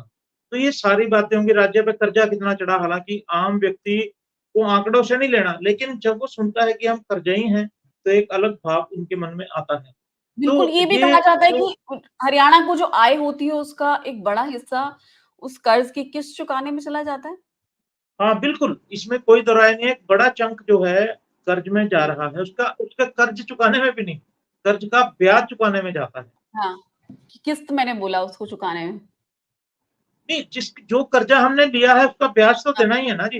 हाँ, जितना बिल्कुल। हम समझो कि हमने ₹100 कर्ज़ा लिया है, उसका हुँ, साल का ₹6 ब्याज बनता है। ₹6 हमारे 100 में से वेतन जाएँगे, कैपिटल इंफ्रास्ट्रक्चर के लिए होगा और तरह के होंगे, तो वो जो कर्ज़ा बनता है, कर्ज़ा तो बहुत कम मात्रा में लौटा पाते हैं, लेकिन उसका ब्याज जो है, वो अच्छी खासी पोर्शन जो है, पूरे बजट का हुँ, जाता है। ब्याज, ठीक है। तो डॉक्टर रविंद्र मलिक, आप इस पर क्या कहना चाहेंगे कि हरियाणा राज्य पर जब कर्ज की बात होती है तो ये कितना बढ़ चुका है और किस तरह की ये समस्याएं हरियाणा के विकास में ला रहा है? देखिए, जैसा राकेश जी ने बताया कि कर्ज का मुद्दा हमेशा उठता रहा है। जब ओम प्रकाश चौटाला की सरकार थी, उसके जो इनेलो कहती कि हमारे समय में बेहद कम, नगण्य कहें तो इतना हमारे ऊपर कर्ज था। उसके बाद भूपेंद्र सिंह हुड्डा कहते कि जो हमारे समय कर्ज था 60,000 या 70,000 करोड़, हाँ, अब वो बढ़कर वो 4 या 5 से गुना से बढ़कर और भी साढ़े ज्यादा चार हो लाख गया। से ज्यादा। जी। हाँ और जो अभी आपने कहा ना कि कितना पैसा ऋण में हमारा जो जा रहा है, जो जी। पिछली बार का जो अब की बार का बजट आया, उसमें आधिकारिक तौर पर 30 से 35% जो पोर्शन है ना टोटल बजट का, वो डेब्ट में जा रहा है आपका। तो अब जी अंदाजा लगा सकते हैं आप, डेब्ट के बाद जो बचता है, फिर आपको सैलरी भी उसमें देनी है, आपको पेंशन भी देनी है, आपको जी इंफ्रास्ट्रक्चर में भी खर्च करना है। तो और जो इसके अलावा जो अहम बात है, जिसकी विधानसभा में हमेशा बात विपक्ष भी उठाता है, जो भूपेंद्र सिंह हुड्डा हमेशा कहते हैं कि हरियाणा सरकार जो भाजपा की सरकार है, इनकी घी जो पीने की आदत है, कर्ज लेकर घी पियो, एक कटाक्ष करते हैं वो, एक जो हम लोकल डायलेक्ट में बोलते हैं भी, अगर आपको आप कर्ज के ऊपर कर्ज ले रहे हो और आपकी हालत खस्ता एक तरह से, तो आपको जी सुविधाएं चाहिए आप, लेकिन व्यक्तिगत तौर पर सरकार कुछ कर नहीं पा रही और वो कर्ज लगातार बढ़ता जा रहा है। तो ये स्थिति तो जो फिलहाल की है, जो करीब अब जो भूपेंद्र सिंह हुड्डा की तरफ से कहा गया था आधिकारिक तौर पर, जो उनका 3.5-4 लाख करोड़ हरियाणा पर कर्जा है और छोटा राज्य है, और बावजूद इसके तमाम सुविधाएं, यहाँ खेती भी ठीक ठाक है और दिल्ली के नजदीक है, रोजगार की संभावनाएं काफी ज्यादा है, उसके बावजूद भी कर्ज लगातार बढ़ रहा है। इस पर हरियाणा सरकार को मंथन करने की आवश्यकता है। और दूसरी बात करें हम, जो साथ लगता पंजाब है या उत्तर प्रदेश है, वहां भी इसी तरह से कमोबेश करीब करीब यही स्थिति है, लेकिन थोड़ा सा जो भौगोलिक जो कारण है वो हरियाणा के पक्ष में ज्यादा जाता है। जो जीटोड बेल्ट है, यहाँ पर ठीक ठाक इनकम है। आप देखें एनसीआर में जो गुड़गांव आता है, वहां से आपको रेवेन्यू काफी ज्यादा है, जबकि पूरा हरियाणा एक तरफ और गुड़गांव को एक तरफ कहा जाता है, जो गुड़गांव फरीदाबाद है। बावजूद जी इसके ये चीजें मतलब समझ से परे है, जैसा कि विपक्ष कहता है कि कर्जा लगातार क्यों बढ़ रहा है, और जबकि भाजपा लगातार कहती रही कि कर्जा बढ़ा नहीं है। तो ये तमाम पहलू अभी देखना, अभी जो अभी घोषणा पत्र आएंगे उसमें सबका अपना अलग अलग दावा होगा। कांग्रेस बताएगी हमारे समय में इतना था, भाजपा कहेगी हमारे समय में इतना था। तो ये सब चीजें अभी घोषणा पत्र देखना, उसके ऊपर काफी कुछ निर्भर करेगा कि जो इनका जो क्या उसमें। जी राकेश जी। डॉक्टर साहब, इसमें इनेलो एक बात और कहेगी, चौटाला साहब के टाइम में 2,500 करोड़ रुपया खजाने में वे छोड़ के गए थे। तो जो जी जी बेहतर आर्थिक प्रबंधन का दावा है आईएनएलडी की, आप इनेलो जो ये दावा भरपूर ढंग से करेगी और जोरदार ढंग से करेगी। जी जी। तो उसमें अब जैसा पूर्णिमा जी राकेश जी कह रहे हैं कि मतलब कि जब इनेलो सरकार जो उस टाइम जो सत्ता चला रही थी 2 दशक पहले, तो उनका ये कहना कि उस समय सरकारी खजाने में मतलब हमारे ऊपर कोई कर्जा नहीं था और 2,500 करोड़ रुपए हमारी जेब में थे, जिसको हम चाहे जहां खर्च कर सकते थे। और अभी जो कांग्रेस कह रही है कि सरकार के ऊपर 3.5 लाख से लेकर 4 लाख करोड़ कर्ज है। अब अंदाजा लगा सकते हैं आपकी, हालांकि अभी ये कांग्रेस विपक्ष है तो आरोप भी कहीं न कहीं लगाएगा, सरकार को घेरेगा, जो लेकिन धरातल पर स्थिति है वो देखने लायक होगी। जो अधिकारी बता पाएंगे या कुछ जिस तरह कांग्रेस कहती है कि विधानसभा में श्वेत पत्र लेके आओ, स्थिति स्पष्ट करें, लेकिन ऐसा आमतौर पर कम ही होता है आप देखें तो इनेलो बेशक सरकार में नहीं है, जैसा राकेश जी ने बताया कि 2,500 करोड़ हमारे पास थे उस वक्त, वे करीब अपने 20 साल घोषणा पहले। पत्र में इस बात का दावा करेंगे, खुश होंगे इस बात से। हाँ हाँ, जी जी। तो उसमें ये हमेशा अपना प्लस पॉइंट बताते हैं। जी खैर, उस समय लॉ एंड ऑर्डर की क्या स्थिति थी, ये भी लोग जरूर सोचते हैं। जी जी। नहीं, अब ये बिल्कुल आपने सही कहा, उस समय जो था, और अब चीजें कमोबेश या कहें उससे ज्यादा, क्योंकि कई कारण भी बदले हैं। जो आप देखें एनसीआर बेल्ट है, एनसीआर बेल्ट में जितने भी हरियाणा के जिले हैं, वहां पर कानून व्यवस्था कोई बेहतरीन स्थिति में नहीं है। आप देखिए जो सोनीपत, बहादुरगढ़, झज्जर, रोहतक, गुरुग्राम, मेवात, इन जिलों में हालात ये हैं कि और जो डेली मर्डर, लूट, ये घटनाएं हो रही हैं। और जैसे कि सरकार हर बार विधानसभा में लॉ एंड ऑर्डर और क्राइम के आंकड़े रखती है, उसमें पूर्णिमा जी आपको जानकर हैरानी होगी कि ऑन एवरेज हरियाणा में हर रोज करीब करीब 4 मर्डर होते हैं और इतनी रेप की घटनाएं। तो अब अंदाजा लगा लीजिए कि हरियाणा में क्या स्थिति है। और जेलों में जो जो फिरौती मांगी जाती है, और पंजाब हरियाणा के जो कनेक्शन है कनाडा तक पहुंच गए। देखिए आप जो गैंगस्टर बैठे हैं जेलों में, वहां से जी। फिरौती मांगते हैं। और हरियाणा में पिछले कुछ आप देखिए, ज्यादा समय नहीं कहूंगा मैं, करीब करीब 1 साल के अंदर 7-8 सीटिंग विधायकों को धमकी मिली, जिसमें खुद बीजेपी के विधायक भी शामिल हैं। और ये देखिए आप, इसमें बड़े नाम बता दूं आपको, कुछ अभय सिंह चौटाला है, कुलदीप वत्स हैं, और इसमें कांग्रेस के सुरेंद्र पवार हैं। तो ये सरसरी तौर पर बता रहा हूँ मैं, 7-8 लोग हैं जिनको बाकायदा धमकी मिली। कुलदीप बिश्नोई को भी मिल चुकी है। और इसमें केवल विपक्ष नहीं, सत्ता पक्ष के लोग भी हैं जिनको लगातार इस तरह की धमकियां और एक्सटॉर्शन मांगा जा रहा है। और ये मामला सदन में भी उठा, और हालांकि सरकार ने कहा कि हमने उनको कमांडो या पुलिस उनको सिक्योरिटी में डिप्लॉय कर दिया है। तो लेकिन अब स्थिति ये है कि जो जनता का नुमाइंदा, जो एक विधायक है, जनता को रिप्रेजेंट करता है, सदन में बैठ रहा है, अगर उसके साथ ये हो सकता है तो आम पब्लिक का क्या हाल होगा, आप अंदाजा लगा लीजिए। पिछले कुछ समय में शायद ही कोई ऐसा दिन जा रहा हो जब किसी ढाबे या भोजनालय या कहीं जी रोड पर गोली मारकर, अब कल परसों ही की बात है, एक महिला को शायद हिसार बस स्टैंड की या साउथ हरियाणा किसी जिले की बात, गोली मार दी। बताइए आप, ये हालात हरियाणा में फिलहाल है। जी महेंद्रगढ़। तो उसमें आप जी, तो अब ये देख लीजिए, बच्चे, बुजुर्ग, महिलाएं, कोई भी सेफ नहीं, हालात ये हैं। तो ये इस पहलू पर काम करने की जरूरत है, और विधानसभा में लगातार सरकार इस मामले पर बैकफुट पर नजर आई है। और ये मैं आपको बताऊं, बतौर पत्रकार, जब ये लॉ एंड ऑर्डर का मामला उठता है ना, सबकी नजरें जो डीजीपी होते हैं और जो सीआईडी जो को लीड कर रहे हैं उनके ऊपर रहती है कि उनका इसके मतलब क्या वो तैयारी करके आए हैं। और मुख्यमंत्री या जिनके पास होम है, जो भी मंत्री है, हालांकि मुख्यमंत्री के पास ही विभाग है, पहले अनिल विज के पास था, उनके पास से चला गया था, मुख्यमंत्री ने, बड़ा विवाद हुआ, तो नायब सिंह सैनी जो मार्च में नए मुख्यमंत्री बने, अब उनके पास है। लेकिन अब चाहे अनिल विज थे या उसमें अभी नायब सिंह सैनी है, इस पहलू पर हरियाणा जो भाजपा सरकार है उसको मंथन चिंतन करने की जरूरत है, ताकि किसी तरह से ये जी राकेश जी।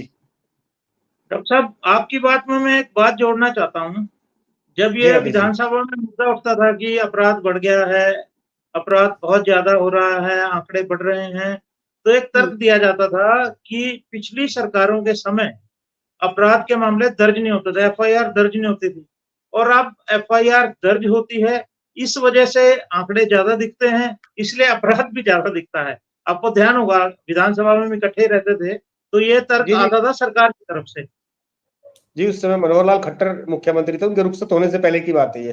तो उसमें अब चूंकि चलिए सरकार किसी की भी हो, अब ये जो भाजपा सरकार का ये कहना कि हम एक पॉजिटिव काम करने में सफल रहे, आप तो रिकॉर्ड में कुछ चीजें ला ही नहीं पाए और हम ला रहे हैं, तो अब आपको उसमें आपत्ति है। लेकिन मैं पूर्णिमा जी वही पहलू उस पर बार बार कह रहा हूँ कि इस पहलू पर बेहद संजीदगी से, गंभीरता से काम करने की जरूरत है। जो गैंगस्टर और गन कल्चर जिस तरह से बढ़ी है ना अब, और 17-18 साल के लड़के इस अपराध में मतलब दलदल में घुसते जा रहे हैं। और उसमें जो सोनीपत जो इलाका है, झज्जर है, रोहतक है, यहाँ पर ये चीजें बेहद मतलब तेजी से पनप रही हैं। इस पर सरकार को काम करने की जरूरत है। जी, कानून व्यवस्था एक बड़ा मुद्दा है इस वक्त हरियाणा में, और जनता उसे एक इस तरह से विकल्प के तौर पर देख रही है कि कौन ऐसा आए जो उन्हें कानून व्यवस्था बेहतर मुहैया करा पाए। तो तमाम मुद्दे हैं हरियाणा की, अगर हम बात करें तो चाहे इंफ्रास्ट्रक्चर की बात हो, चाहे सड़कों की बात हो, क्योंकि नौकरी भी तभी पैदा होंगी, जॉब्स, एम्प्लॉयमेंट तभी पैदा होगी जब इंडस्ट्री आएगी। तो इंडस्ट्री तभी आएगी जब कानून व्यवस्था अच्छी होगी। एक तरह का माहौल ऐसा होगा राज्य में जो इंडस्ट्रीज के आने के लिए कंड्यूसिव हो, बेहतर हो। तो क्या आप किस तरह देखते हैं डॉक्टर मलिक, किस तरह का आप माहौल देखते हैं इंडस्ट्रीज के लिए कि सरकार को आय तो तब होगी जब मान लीजिए दिल्ली के करीब है, 3 तरफ से घिरा है हरियाणा, एक तरफ सोनीपत है, एक तरफ गुड़गांव है, फरीदाबाद है, तो कई डिस्ट्रिक्ट हैं जो दिल्ली से लगते हैं हरियाणा के। तो एक टूरिज्म डेस्टिनेशन हो सकता था, डेवलपमेंट हो सकता था वहाँ, इस तरह की जो है आजकल कई कॉन्सेप्ट्स हैं, लेकिन वो उस तरह से उसका विकास नहीं हो पाया, या हम कहें कि एयरपोर्ट ऑपरेशनल अभी तक हम नहीं देखते हरियाणा में, कि हरियाणा राज्य का अपना कोई एयरपोर्ट हो, या सड़कों की स्थिति अंदर की जो सड़कें हैं राज्य के भीतर, हाईवे को आप छोड़ दीजिए, तो वो उनकी क्या हालत है, कई पहलू हैं जो ये तय करते हैं कि इंडस्ट्री आएंगी तो जॉब होगी। स्किल्ड लेबर के लिए क्या एजुकेशनल इंस्टीट्यूट्स हैं, उनमें उनको किस तरह का बढ़ावा दिया गया, कितनी बढ़ी पिछले 10 सालों में, क्योंकि किसी भी सरकार का जब हम असेसमेंट करते हैं तो ये सारे जो पॉइंट्स हैं उसको हम देखा जाता है। देखिए, अभी जिस तरह हम निवेश की बात करें, अभी आपने कहा कि जब तक एक यहाँ सुरक्षा की भावना नहीं लोगों के बीच होगी तो बाहर का आदमी किस यहाँ क्या लेने आएगा और क्यों आएगा, खासकर व्यापारी जी। वर्ग, बिजनेसमैन। उसके लिए हम्म। एक माहौल चाहिए ना आपको। जब वो आप एक माहौल नहीं दे पाएंगे, लॉ एंड ऑर्डर आपका खराब है, तो ये निश्चित तौर पर कहा जा सकता है कि निवेश नहीं हो पाएगा। और ये कांग्रेस पिछले कुछ सालों से लगातार भूपेंद्र सिंह हुड्डा कहते आए कि हमारे जो कार्यकाल में, जो 10 साल का था, उस समय जो व्यापारी वर्ग ठीक ठाक पोजीशन में था, और जो बाहर की जो व्यापारी हैं, बिजनेसमैन, उन्होंने बहुत बड़े लेवल पे यहाँ पर निवेश किया। और लेकिन अब जो स्थिति है उसमें हम किसके पक्ष में कुछ नहीं कहना चाहेंगे। जो बिल्कुल स्पष्ट तौर पर जो चीज है ना, उसमें कानून व्यवस्था डामाडोल स्थिति में बिल्कुल साफ तौर पर नजर आ रही है। और इसके चलते जो एनसीआर एरिया, जहां पर ठीक ठाक संभावनाएं है, मिलेनियम सिटी गुड़गांव है, या फरीदाबाद जहां ऑटोमोबाइल इंडस्ट्री है, सोनीपत है, यहाँ पर निवेश की पुख्ता संभावनाएं हैं, क्योंकि दिल्ली से सटा होने के चलते और आवागमन की सुविधाएं हैं। उस लिहाज से निवेश नहीं हो पाया। अगर हम बात करें एयरपोर्ट की, जिस तरह एयरपोर्ट का मुद्दा आपने 2 बार उठाया, हरियाणा में नहीं है, तो अभी जिस तरह जो हिसार एयरपोर्ट है, वो अभी पूरी तरह से, मतलब, या कहीं मामला कहीं ना कहीं अटका ही हुआ है। उसमें जो जो जननायक जनता पार्टी सरकार के साथ सत्ता में थी 4.5 साल तक, और डिप्टी सीएम जो रहे दुष्यंत चौटाला, जो जजपा के एक तरह से कर्ता धर्ता हैं, उनके पास वो विभाग था। और अब वो चूंकि बीच में उन्होंने बार बार कहा कि वो यहाँ पर एयरपोर्ट लाएंगे और यहाँ एयरपोर्ट बनेगा, लेकिन बाद में ये चर्चा भी आई कि केंद्र से ये कहा गया कि जो एक एयरपोर्ट को चलाने के लिए प्रभावी तौर पर, पुख्ता तौर पर उसको क्रियान्वयन उसका करने के लिए जो एक नियम कायदे होते हैं, उन पर ये खरा नहीं उतर पा रहा। तो ये चीजें बाद में सामने आई। और दूसरी बात आई कि जो उस पर उसका क्रेडिट कौन ले, मतलब पत्थर पर नाम किसका हो, उस पर दुष्यंत चौटाला का हो, या फिर जो वर्तमान सरकार है इसका, जो भी डिपार्टमेंट, या सीएम साहब का, जो अभी नायब सिंह सैनी जी हैं। तो ये भी एक उसमें अड़चन रही कि जो एयरपोर्ट अगर हो एक फुल फ्लेज, जो अन्य राज्यों में जिस तरह पंजाब में है, पंजाब का जो मोहाली एयरपोर्ट है, हालांकि हरियाणा सरकार ने इसमें अपना हिस्सा दिया है, और इस पर भी बड़ा विवाद चला था कि जब जो पंजाब में अमृतसर में भी एयरपोर्ट है और ये मोहाली एयरपोर्ट है, इस पर हरियाणा का कहीं न कहीं हिस्सा एक तरह से वो तो है, लेकिन वो दिखाई नहीं दे रहा। नामांकन की बात हो, या एक जो हरियाणा को इसमें एक रिप्रेजेंटेशन मिलनी चाहिए, उस तरह की रिप्रेजेंटेशन हरियाणा को नहीं मिल पाई। तो एक एयरपोर्ट भी हमेशा एक बड़ा मुद्दा रहा है, और ये निवेश जो है उसको, मतलब, खींचने में एक बड़ा कदम साबित हो सकता है। जी, राकेश गुप्ता जी, आपके कंक्लूडिंग कमेंट। माफ करें, दोबारा एक दफे आप अंत में आप क्या कहना चाहेंगे राकेश गुप्ता जी?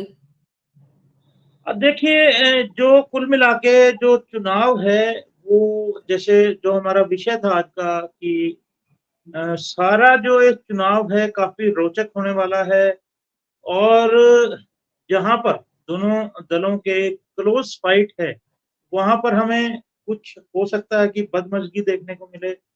और चूंकि कांग्रेस में मुख्यमंत्री पद को लेकर दावेदारियां हैं, तो यहाँ की फाइटिंग हमें खूब देखने को मिलेगी। विद इन दी पार्टी, बाहरी तो है ही, अंतर्कलह से भी देखने को मिलेगी।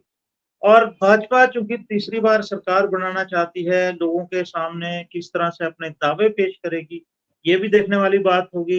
एयरपोर्ट वाली बात है, क्रेडिट लिया जाएगा। अंबाला में भी एक एयरपोर्ट जो है डोमेस्टिक क्रियान्वयन नहीं हो पाया, उसका एग्जीक्यूट, मतलब अभी शुरू होने वाला था काम, तो हाँ, वो नहीं हो पाया।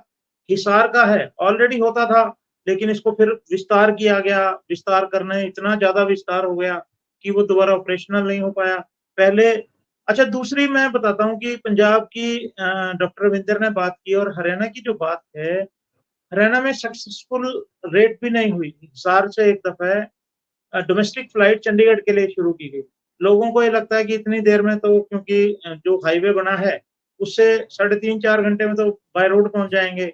और एयरपोर्ट की भी आप जानते हैं, जाने के लिए वेटिंग उतना ही टाइम उसमें लगता था। अब जब इसका विस्तारीकरण हुआ है तो इसको फिर ये मालवाहक बनाना चाहते हैं कि किस तरह से यहाँ पर ढुलाई हो और अम्बाला को भी इसको भी अमृतसर की जो स्थिति है, अमृतसर में बेनिफिट ये रहा और जो जो तीसरे पंजाब की एयरपोर्ट की बात करते हैं तो ये साझा एयरपोर्ट, हरियाणा भी उसका खर्चा उठता है, लेकिन क्योंकि उसका एंट्री गेट पंजाब की तरफ से है, पहले चंडीगढ़ में होता था ये, तो इंटरनेशनल एयरपोर्ट है। जो अमृतसर की जो खासियत है, आप जानते हैं पंजाब से बहुत से लोग विदेशों में जाते हैं तो इंटरनेशनल फ्लाइट्स भी वहां से काफी ऑपरेट होती हैं। तो जी, इसलिए फिर एयरपोर्ट का विषय भी आएगा, जिस विषय को कह रहे हैं कि इसमें फेलियर रहा, ये अपने घोषणा पत्र में भाजपा सरकार उसका बड़ा दावा होएगा कि हमने देखो जी 2-2 3-3 एयरपोर्ट हरियाणा में बनाए हैं। इसके अलावा इकोनॉमी की बात भी घोषणा पत्र में आएगी और भी रोजगार की बात भी आएगी, जिनको हम मुद्दा मान रहे हैं। बीजेपी उसमें चाहेगी कि ये देखेगी किस तरह से हमने काम किया 10 साल में, जो बिना पर्ची खर्चे की बात डॉक्टर साहब ने बात की, वो स्किल घोषणा पत्र में डेवलपमेंट पर आप क्या कहना चाहेंगे राकेश गुप्ता जी? स्किल डेवलपमेंट को लेकर क्या काम हुआ हरियाणा में? क्योंकि अगर युवाओं को नौकरियां देनी है तो उनके अंदर जरूरी स्किल्स तो होनी ही चाहिए, उस पर क्या काम किया गया? देखिए स्किल संक्षिप्त में डेवलपमेंट आपके कमेंट, उसके बाद मैं रविंद्र मलिक जी से टिप्पणी लूंगी। स्किल डेवलपमेंट की जो बात है वो सिर्फ आईटीआई तक सीमित रही, जो हर राज्य में होती है। अब डॉक्टर रविंदर भी थोड़ा विस्तार देंगे मेरी बात को कि ग्रुप डी यानी कि जो 4th क्लास की भर्ती होती है, उसमें हरियाणा में एमए या उससे भी ज्यादा एजुकेशन लिए हुए बच्चों ने अप्लाई किया और नौकरियां पाई।